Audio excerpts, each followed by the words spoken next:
हल्ला बोल टीवी और मैं हूं सुरभि। क्या तेजस्वी का इसी उम्र में हो जाएगा लालू प्रसाद यादव वाला हाल? दिल्ली के राउज एवेन्यू कोर्ट में जज ने जो कहा, इससे तो यही लगता है। क्या हुआ कोर्ट में, इस पूरे मामले के बारे में हल्ला बोल टीवी के संपादक दीपक शर्मा हमें बताएंगे। देखिए, आज दिल्ली के राउज एवेन्यू कोर्ट में लैंड फॉर जॉब स्कैम मामले में सुनवाई थी। जज विशाल गोगने ने इसकी सुनवाई की, उन पर चार्ज फ्रेम हो गया है। तेजस्वी यादव भी पहुंचे, मीसा भारती भी पहुंची, तेज प्रताप यादव भी पहुंचे और राउज एवेन्यू कोर्ट में जज विशाल गोगने ने जो कहा वो बहुत लालू परिवार के लिए बहुत बुरी खबर है। क्योंकि जज विशाल गोगने ने कहा कि ऐसा लग रहा है कि इस पूरे मामले में जो दिख रही है चीजें, जज विशाल गोगने ने कहा कि अदालत संदेह के आधार पर यह पाती है। राउज एवेन्यू कोर्ट के जज विशाल गोगने ने कहा कि लालू प्रसाद यादव के इस मामले में अदालत संदेह के आधार पर यह पाती है कि लालू प्रसाद यादव ने अपने परिवार यानी कि बेटे, बेटियों और पत्नी के लिए अचल संपत्तियां हासिल करने के लिए सरकारी नौकरी को सौदेबाजी की तरह इस्तेमाल किया और साजिश रची। और जज विशाल गोगने ने यह भी कहा कि लालू यादव और उनका परिवार एक आपराधिक गिरोह की तरह काम कर रहा था और उनकी ओर से एक बड़े पैमाने पर साजिश रची गई। अब आपका जो सवाल था सुरभि शुरुआत में कि क्या तेजस्वी यादव का इसी उम्र में हो जाएगा लालू प्रसाद यादव, उस सवाल के गहरे मायने हैं और मैं उस सवाल का मतलब भी समझ रहा हूं। आप यह पूछ रही हैं कि क्या जिस तरह से लालू प्रसाद यादव इतनी उम्र में जाकर सजा याफ्ता हुए, जी हाँ, और क्या तेजस्वी यादव इतनी कम उम्र में सजा याफ्ता हो जाएंगे, सजा हो जाएगी? क्योंकि चार्ज फ्रेम होना किसी पॉलिटिशियन के लिए सबसे बुरी खबर है। आरोप तय होना, आरोप गठित होना, चार्ज फ्रेम होना सबसे बुरी खबर क्यों है? क्योंकि जब किसी राजनेता के खिलाफ, किसी लीडर के खिलाफ चार्ज फ्रेम होता है तो ट्रायल शुरू होगा, सजा होगी या बरी होंगे। बरी हो गए तब तो कोई दिक्कत नहीं है, कहीं अगर सजा हो गई तो करियर खत्म। ना आप चुनाव लड़ सकते हैं, चुनाव नहीं लड़ सकते हैं मतलब खत्म।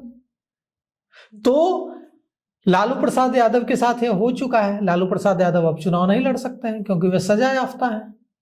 अब अगर तेजस्वी यादव के साथ यह हो जाएगा, जो कि जिन्हें लालू प्रसाद यादव ने अपना उत्तराधिकारी बनाया है, जी हाँ, तो कितनी बड़ी मुसीबत होगी।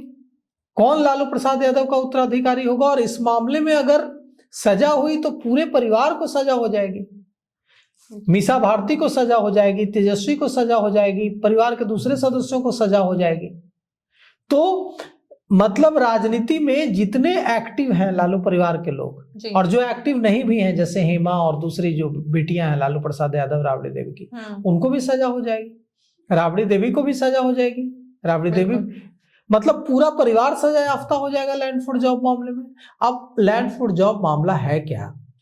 लालू प्रसाद यादव जब रेल मंत्री थे तो उन पर आरोप लगा कि उन्होंने बिहार के लोगों से जमीनें लिखवाई और जमीनें लिखवा कर उसके बदले उनको नौकरी दी। जी। अब जो लोग नौकरी पाने वाले थे उन लोगों ने बिहार के विभिन्न हिस्सों में और कई लोगों ने दिल्ली और दूसरे शहरों में जो उनकी जमीनें थी परिवार की, वो लालू प्रसाद यादव को गिफ्ट डीड के माध्यम से या औने पौने दामों में दे दी। कुछ लोगों ने लालू परिवार से जुड़े लोगों के नाम जमीन की और वो जमीन बाद में लालू प्रसाद यादव को दे दी गई, लालू प्रसाद यादव के बेटे बेटियों को दे दी गई। अब इस मामले में केंद्रीय अन्वेषण ब्यूरो सीबीआई ने केस दर्ज किया जब इस मामले का खुलासा हुआ तो, और इस मामले में अब जज ने, विशाल गोगने ने 41 लोगों पर चार्ज फ्रेम किया है। इस मामले में मुकदमा चलेगा अब चार्ज फ्रेम होने के बाद, और 52 लोगों को बरी कर दिया गया है। लैंड फॉर जॉब केस में लालू परिवार के लिए बड़ी मुश्किल बढ़ाने वाली खबर है। जी। कोर्ट ने बिहार के पूर्व सीएम लालू यादव, उनकी धर्मपत्नी राबड़ी देवी जो पूर्व मुख्यमंत्री रही हैं बिहार की, बेटे तेज प्रताप, तेजस्वी यादव, बेटी मीसा और हेमा पर चार्ज फ्रेम कर दिए। अब लालू परिवार के साथ साथ 41 लोगों पर चार्ज फ्रेम हुए हैं और आज यानी कि शुक्रवार को लालू यादव की बड़ी बेटी मीसा भारती, बेटे तेज प्रताप, तेजस्वी यादव दिल्ली की राउज एवेन्यू कोर्ट पहुंचे और वहां जज ने जो कहा वो यह बताता है कि कितने मजबूत सबूत लालू प्रसाद यादव परिवार के खिलाफ सीबीआई ने जुटाकर कोर्ट में प्रस्तुत किए हैं। क्योंकि राउज एवेन्यू कोर्ट के विशेष न्यायाधीश विशाल गोगने कहते हैं कि लालू यादव और उनका परिवार ऐसे संकेत मिल रहे हैं, संदेह के आधार पर कोर्ट को ऐसा लगता है, अदालत संदेह के आधार पर यह पाती है कि लालू यादव और उनका परिवार एक आपराधिक गिरोह की तरह काम कर रहा था और उनकी ओर से बड़ी साजिश रची गई। तो नौकरी देने को सौदेबाजी के हथियार के रूप में इस्तेमाल किया गया और इस मामले में जो 41 आरोपियों के खिलाफ प्रिवेंशन ऑफ करप्शन एक्ट के तहत की धारा 13(2), 13(1)(d) के तहत आरोप तय किए जा रहे हैं। दिल्ली में हुकूमत है भाजपा की, एनडीए की, और ये हुकूमत अपने विपक्षी को परेशान करती है। कल ही जब चुनाव होने वाला है वेस्ट बंगाल में, तो ईडी का छापा के नाम में वहां परेशान किया जाता है ममता बनर्जी को। उसी तरह से बिहार में जब तेजस्वी यादव नाबालिग थे,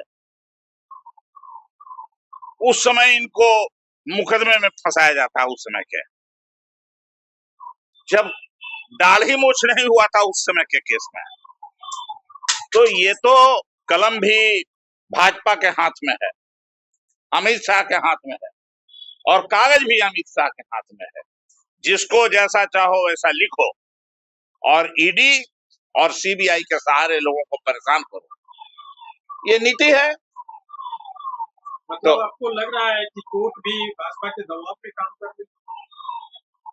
अरे कोर्ट कर रही है कि नहीं कर रही है, कोर्टवा में कागजवा कौन दे रहा है? जिसके लिए आप पूछने आए हैं अभी, कौन दिया कागज? वहां कागज तो दिया जिस ईडी को इन लोगों ने बनाया है, वही ईडी ना। ये फर्जी लोग हैं और फर्जी ढंग से विपक्ष के लोगों को परेशान कर रहे हैं। कोई विपक्ष कोई लोग छोड़ रहा है क्या? चाहे कांग्रेस हो, कभी उसका फ्रीज करेगा, अकाउंट को फ्रीज करेगा। कभी अभी चुनाव होने जा रहा है वेस्ट बंगाल का, तो ममता दीदी के यहाँ ये चल रहा है विपक्षियों का, को कैसे विपक्षी को समाप्त करो, परेशान करो, तबाह करो और देश पर शासन करो। हम आपके माध्यम से अभी हम जानते हैं कि जो मैं बोल रहा हूँ आप बोल दिखाइएगा नहीं, ये भी हम जानते हैं। आप रुको ना, कहे तो किसी की हिम्मत नहीं है। सबको सवेरे ही ब्रीफिंग चला जाता है एडिटर को, जो मेन स्ट्रीम के लोग हैं, यही बोलना है, यही चलाना है। अभी कोई बेरोजगारी पर कोई चलाया है क्या चर्चा? क्या चर्चा चलेगा किसी पर? मंदिर पर चलेगा, धर्म पर चलेगा, ममता दीदी पर चलेगा, नहीं चलेगा चर्चा। तो इस निर्णय पर क्या करेगी आरजेडी और लालू परिवार से? और सुन लीजिए, और ये जो है सो हम अपील करना चाहते हैं देश के जो भी विपक्ष में हैं या पक्ष में हैं, जो संविधान में विश्वास करते हैं, जो लोकतंत्र में विश्वास करते हैं, उन सब लोगों को एकजुट होकर के और इस भारत सरकार में जो बैठी हुकूमत है इसका मुखालफत करें और उसके बाद ही ये एकजुट होकर के एक लड़ाई लड़ी जाए। ये जो असंवैधानिक सरकार हम उसको मानते हैं, आज ईवीएम की सरकार मानते हैं जो अभी है दिल्ली में। क्या हुआ बिहार में? जो चुनाव हुआ ईवीएम के कारण जीता हुआ सरकार है ये बिहार का। आरजेडी का अगला स्टेप क्या होगा? क्या इसको स्वीकार करेंगे या फिर प्रतिकार? क्या आप चाहते हैं कि हम करें? आप चाहते क्या हैं? तो कोर्ट ने जो होगा तो करेगा आदमी। आप लोग को हमरे से बोलवाना चाहते हैं सब कुछ। कोई सवाल आप लोग सरकार से करते हैं? सरकार से सवाल कर दिए बेचारी नेहा सिंह, तो उसको आप लोग जेले भेजवा देते हैं। अरे सरकार से ना सवाल किया जाता है जो सत्ता में है। अब आप दिखाइएगा भी नहीं सब क्या हम जानते हैं। चलिए अब इस मामले की अगली सुनवाई सुरभि 29 जनवरी को होगी और राउज एवेन्यू कोर्ट ने सीबीआई की दलीलों और चार्जशीटों पर विचार करते हुए कहा कि प्रथम दृष्टया प्राइमा फेसी सीबीआई ने जो तथ्य पेश किए हैं, जो दस्तावेज दिए हैं, उससे यह मामला बेहद गंभीर लगता है, जिन्हें ट्रायल में परखा जाना चाहिए। अब देखिए, जज को जब संदेह हो रहा है कि गड़बड़ी हुई है, घोटाला हुआ है, स्कैम हुआ है, मतलब सबूत कितने मजबूत हैं। सीबीआई की जांच में लालू परिवार पर मुकदमा चलाने के लिए पर्याप्त आधार मौजूद हैं। कोर्ट ने यह भी कहा है कि यह सिर्फ एक नियुक्ति का मामला नहीं है, बल्कि ये ऑर्गेनाइज्ड क्राइम है, संगठित अपराध है, जिसे रेल मंत्री रहते हुए लालू प्रसाद यादव के का जो कार्यकाल था उसमें इसे अंजाम दिया गया है। लालू परिवार पर आरोप केवल नियुक्तियों तक सीमित नहीं है, ये इन लोगों ने जमीनें लिखवाई और परिवार के करीबी लोगों के नाम से संपत्ति और कारोबार का लेन देन हुआ और इन सब की जांच बेहद जरूरी है। अदालत ने यह भी कहा कि सीबीआई के दस्तावेज यह बताते हैं कि नौकरी और जमीन के लिए, मतलब जमीन दी गई, नौकरी ली गई और लेन देन हुआ और इसे ट्रायल में विस्तार से देखा जाना चाहिए। हालांकि कोर्ट ने यह भी साफ कहा कि चार्ज फ्रेम होने का मतलब कन्विक्शन नहीं है। चार्ज फ्रेम होने का मतलब दोषित होना नहीं है कि चार्ज फ्रेम हो गया तो अब वे दोषी हो गए, या तो उन्हें अवसर मिलेगा लालू परिवार को कि वे ट्रायल के दौरान सीबीआई के जो एविडेंस सीबीआई ने प्रस्तुत किए हैं, प्रेजेंट किए हैं, उनको चुनौती दे। अब कोर्ट ने प्रोसिक्यूशन सैंक्शन से जुड़े मुद्दों पर सीबीआई को प्रक्रिया तेज करने का निर्देश दिया है और मामले की अगली सुनवाई 29 जनवरी को होगी। अदालत ने सीबीआई को यह भी कहा है कि जो बाकी के आरोपी हैं उनके खिलाफ भी जो अनुमतियां लेनी है वो लीजिए और मामले को आगे बढ़ाइए ताकि ट्रायल में देरी न हो। सवाल उठता है कि अब क्या होगा? तो अब कोर्ट सबूत के आधार पर कोर्ट ने मान लिया है कि लालू यादव के खिलाफ लगाए गए जो आरोप हैं उनमें दम है, जी हाँ। प्राइमा फेसी उनमें सत्यता दिख रही है। अब ट्रायल चलेगा इस केस में और ट्रायल में बहस होगी। लालू यादव परिवार की ओर से कहा जाएगा कि ये जो आरोप लगाए गए हैं गलत हैं, दोनों तरफ से बहस चलेगी। बहस में अगर लालू यादव के परिवार की ओर से जो वकील जो जिरह करेंगे उसमें अगर वो सफल हुए तो ये लोग बरी हो जाएंगे। अगर सीबीआई की ओर से जो वकील जिरह करेंगे वो अगर सफल हुए, वो अगर अपनी बात मजबूती से रख पाए, सबूत रख पाए, सीबीआई रख पाए, तो ये लोग सारे सजा याफ्ता हो जाएंगे। तो मतलब कि अब लालू परिवार की मुश्किलें बढ़ने वाली हैं और यह आज का दिन बेहद मतलब अच्छा दिन तो नहीं ही कहा जा सकता है लालू परिवार के लिए। तो कोर्ट ने सुनवाई की डेट 29 जनवरी कर दी है। क्या तेजस्वी को अपने पिता की गलतियों का खमियाजा भरना पड़ेगा या उससे उस चीज से ये बच के निकल जाएंगे? तो आपकी इस पे क्या राय है, हमें कमेंट करके जरूर बताएं। ऐसे ही तमाम खबरों के लिए बने रहें हल्ला बोल टीवी के साथ। धन्यवाद।